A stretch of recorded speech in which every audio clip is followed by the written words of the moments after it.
For anyone who has seen or read The Hunchback of Notre Dame, you may remember the Feast of Fools. And this was a genuine holiday which took place mainly in France, although it did sort of spread out into Germany and places like that, but largely in France during the Middle Ages.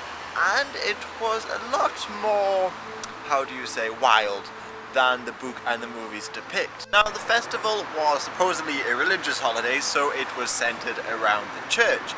And by this, I mean the clergy acted like laymen, and they appointed a sort of fool bishop. And the bishop would have to perform mass as usual. However, the choir would sing bawdy songs. There's reports of people putting excrement in the incense, of course making the church stink, and people gambled in the pews. Plus, there's also some reports of people stripping off and running around the church and the city naked. In fact, there's a prayer that has survived from the holiday, and I'll read it to you now. Let us drink, take from us, we beseech thee, batches, all our clothes, that we may be worthy with naked bodies to enter into the tavern.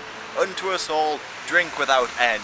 Amen. This holiday obviously didn't just emerge out of the blue, as that prayer suggests. It had pagan origins, and there was an old holiday which occurred a couple weeks before in ancient Rome called Saturnalia. And in fact, that happened around Christmas time, so it's believed that the early church tried to replace Saturnalia with Christmas, and hence choosing similar dates. But anyway, Saturnalia had very similar traditions to the Feast of Fools. During Saturnalia, slaves were treated to a banquet, and their masters would in fact serve them.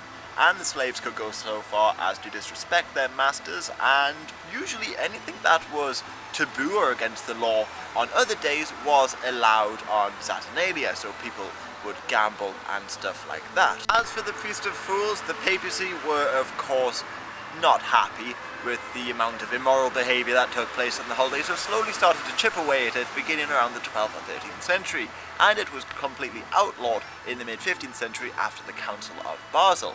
However, it did continue for a couple more centuries, but of course it was frowned upon by the papacy, and it also got a lot of criticism from early Protestants during the Reformation, so it eventually just died out.